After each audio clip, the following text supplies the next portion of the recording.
বিধানসভা ভোটের আগে এবার নিজের সংসদীয় এলাকায় সেবাশ্রয় 2 এর উদ্বোধন করেছেন তৃণমূলের সাধারণ সম্পাদক অভিষেক বন্দ্যোপাধ্যায়। সোমবার থেকেই মহেশতলা বিধানসভার অন্তর্গত বিভিন্ন এলাকায় শুরু হয়েছে সেবাশ্রয়ের স্বাস্থ্য শিবির।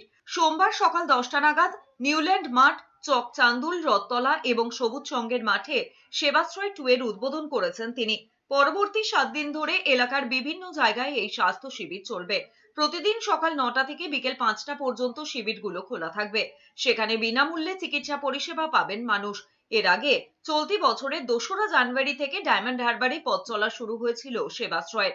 টানা 75 দিন বিধানসভা কেন্দ্র ধরে ধরে সাধারণ মানুষকে পরিষেবা দেওয়া হয়েছিল।